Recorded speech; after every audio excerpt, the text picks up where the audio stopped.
Don't let YouTube decide what information you get. That's your choice. YouTube is deleting our videos and cuts you off from a source of honest reporting. Make sure you don't lose access to NTD's news content, and take a quick moment to subscribe to our newsletter so no matter what happens here, you'll keep your access to a trustworthy news source. In the rare case of a severe adverse reaction to a COVID-19 vaccine, who's liable for the medical expenses? You might have guessed the vaccine manufacturer. But according to a group of victims, that's not the case. NTD hears from the husband of one of them who's on a mission to raise awareness and support for forgotten victims. Years ago, Ken Ruckers played offensive tackle in the NFL. Now he's trying to tackle the healthcare system and the pharmaceutical industry. It all started after his wife Cheryl suffered life-altering neurological damage after receiving the Moderna COVID vaccine. The couple now runs a website to document cases of vaccine injury and provide resources for victims. Appearing on The Nation Speaks, Rutgers said that despite documenting over 500 written and video testimonies, they've experienced little help from the FDA and CDC. So basically, you have handed to the CDC, FDA on a silver platter all of the information that they would need to study what's going on, and still not interested. Is that right? Well, we've had a couple of Zoom meetings with some of the administrators at the top of the FDA and have not been able to get any traction or response or help from them. So it's been a surprising barrier to getting these people help. Although rare, serious injuries from COVID-19 vaccines are real. Rutgers has documented the testimony of hundreds of victims, and tens of thousands of cases have been reported to VAERS, the Vaccine Adverse Event Reporting System, although they haven't been independently verified. Despite this reality, talking about vaccine injuries has become taboo and can even get you censored online. And as for medical expenses, are victims being covered by vaccine manufacturers or the FDA? No, and you know, if you take these experimental vaccines, then you're not covered. It's kind of a buyer beware at your own risk if you get injured, at least right now. And we're trying to get Congress to put a bill together that would at least try to make these people whole financially. Some of them have had to sell their house or take out a mortgage in order to pay for medical expenses. It's just crazy. A number of victims involved in Rutgers' effort had volunteered in the vaccine trials. They say that what shocks them most is the lack of support and interest from the vaccine manufacturers and federal agencies. It was recently discovered that OSHA, the federal workplace agency directed by the Biden administration to mandate vaccines for private companies, is not enforcing requirements to collect information on vaccine injuries. The agency states on its website that this is because they don't want to have the appearance of discouraging vaccination, nor to disincentivize employers' vaccination efforts. When asked for his take on this, Rutgers said it appears the federal agency is putting its head in the sand. What's the motive? I don't know. That's a good question. Rutgers says the victims in his group will continue their efforts to be heard, helped, and studied to prevent others from suffering the same reactions. Grace Coulter, NTD News. In China, a chemical plant explosion in the early morning with no trace of life in the aftermath of the blast. That's the fourth massive explosion in China in 1 week. NTD's Tiffany Meyer has the story. Another blast reported in China, this time at a chemical plant in the northern part of the country. According to official information, the explosion happened around 6 a.m. Tuesday morning. Its cause and casualties remain unknown. There's an explosion. Look, the doors and windows are all broken. Look, this is a passing by truck. Look at the glass. It's smashed. Don't know what happened to the driver. Several surrounding buildings were torn apart in the explosion, and roads in the area have been temporarily closed. According to official data, the chemical plant mainly produces resin raw materials and plastic additives. It's operated by a company called Dingding Chemical Technology. The blast follows a number of other accidental explosions in the country in recent days. A gas explosion struck northern city Dali on Sunday, killing 2, while a different chemical plant blew up 2 days before that, killing 4. And one day before that, another blast in Shenyang destroyed nearly an entire street, leaving 5 dead and nearly 50 injured. Due to the communist regime's tight grip on information flowing in and out of China, NTD cannot independently verify these casualties. A concerning number of people were infected with bird flu in China this year. Experts say the current strain appears to have become more infectious to people. This year alone, China reported 21 bird flu cases to the World Health Organization. It reported 5 cases last year. This year's H5N6 variant infected many people, some of whom became critically ill, and 6 have died. Earlier this year, the WHO said there are no confirmed cases of human-to-human transmission, but they are still calling for an urgent investigation into the risks. Days after the WHO statement, an old lady was hospitalized with H5N6 in condition. That's according to an official statement from Hong Kong. China's CDC did not comment, but it did publish a study on its official website, saying the increasing genetic diversity of H5N6 poses a serious threat to human health, warning the cross-species transmission may cause a pandemic. NBA player Enes Kanter is making his voice heard on social media. He's calling out the Chinese Communist Party and Nike for using slave labor to make their products.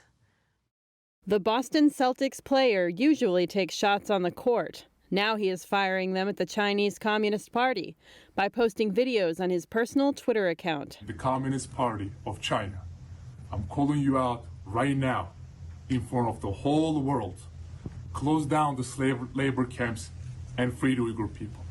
He is referring to China's forced labor camps in the Xinjiang region, where ethnic Uyghurs are used as cheap means of labor. Kanter also calls out Nike in specific. He says Nike is making use of those forced labor camps, while at the same time advocating for Black Lives Matter and other minorities in the U.S. You do not say a word about the oppression of minorities in China. Who makes your shoes in China? Do you even know? There are so many forced labor factories in China.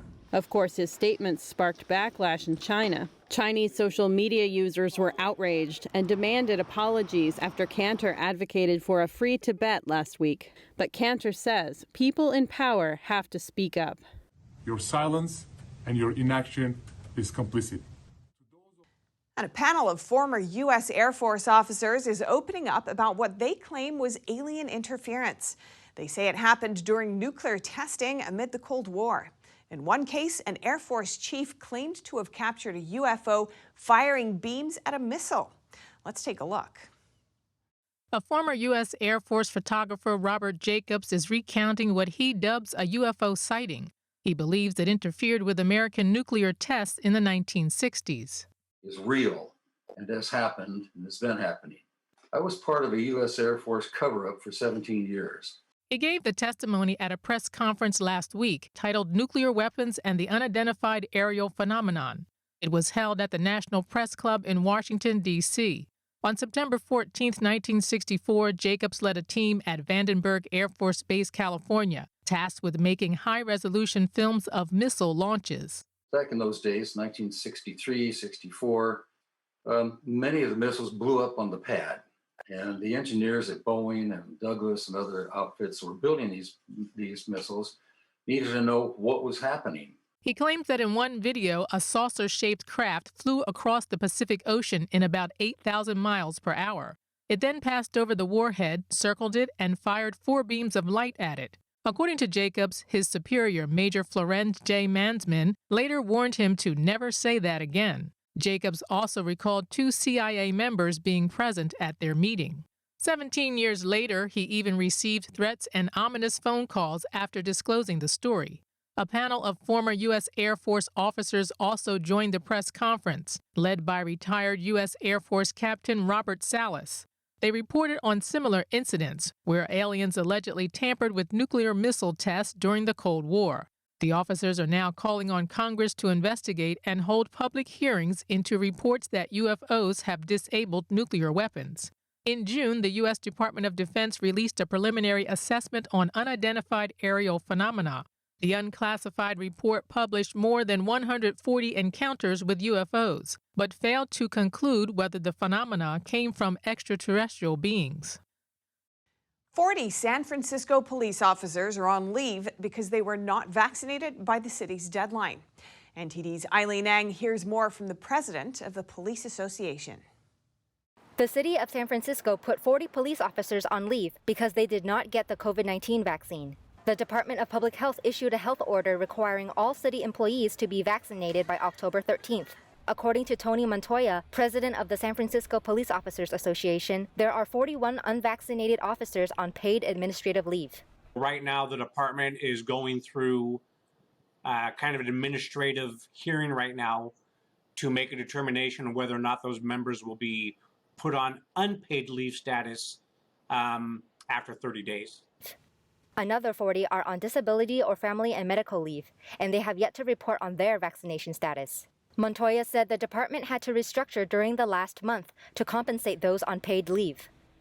DHR kind of bungled the situation from the onset, where they gave very strict timelines on when things would do, when they would respond to a particular member.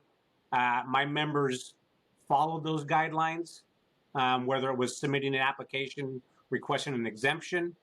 And the city has just thrown their own rules to the wind.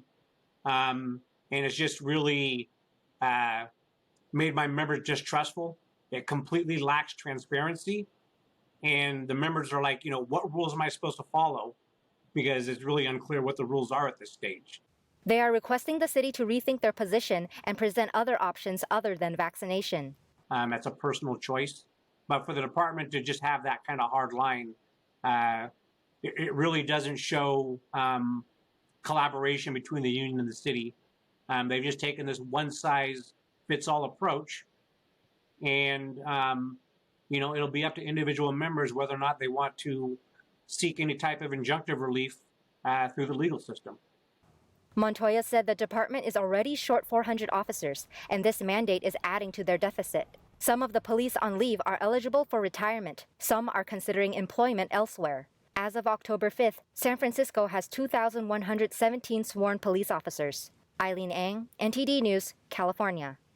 An FDA advisory panel has endorsed child-sized doses of Pfizer's COVID-19 vaccine. The panel today voted unanimously that the vaccine's benefits in preventing infection in the 5 to 11 age group outweigh potential risks. Out of 18 voting members, 17 voted yes, and we had 1 abstain. The endorsement moves the U.S. one step closer to vaccinating children aged 5 to 11, but the FDA isn't bound to the panel's vote. The regulator is expected to make its own decision in the coming days. If the FDA gives the go-ahead, the CDC will decide whether to recommend the shots and who should get them. The nation's public health experts have said getting children vaccinated will help to end the pandemic. But a number of physicians and medical experts have raised concerns about vaccinating children.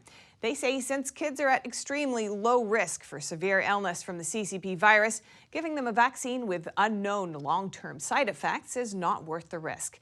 We'll keep you updated on the FDA's decision. And some of Dave Chappelle's critics want the stand-up comedian's work canceled. And Chappelle says they're getting what they want. He claims distributors have pulled his upcoming documentary. This after his Netflix special generated controversy over its transgender jokes. NTD's Miguel Moreno has that story.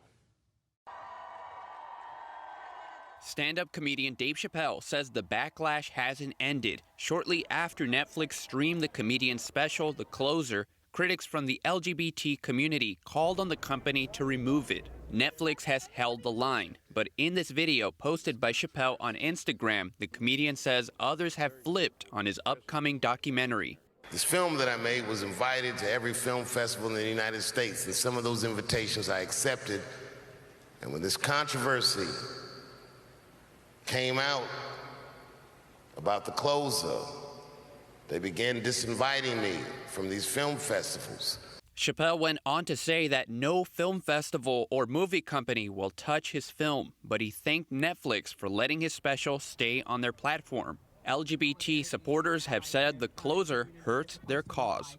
And to have something like Dave Chappelle's special not be noted that it's promoting discrimination and hate conversation is very hurtful to the activism and the cause that we're trying to progress ourselves in the industry. We're here to support the trans community and to say that yes, there is freedom of speech, but you don't have to be mean when you make jokes. Yeah. In his special, Chappelle does critique the LGBT community and its culture, but he also spends a lot of time admiring the characteristics of his transgender friend who committed suicide. Chappelle says he'll make his documentary available in 10 cities. Miguel Moreno, NTD News.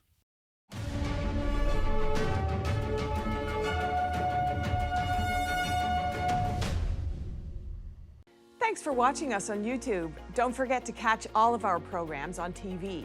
NTD Evening News is on every weekday at 6:30 p.m. Find your local NTD channel at ntd.com/TV. Good evening. Thanks for joining us. There's reporting that can be trusted. There are programs that can inspire every generation. There is a television network worth watching and sharing.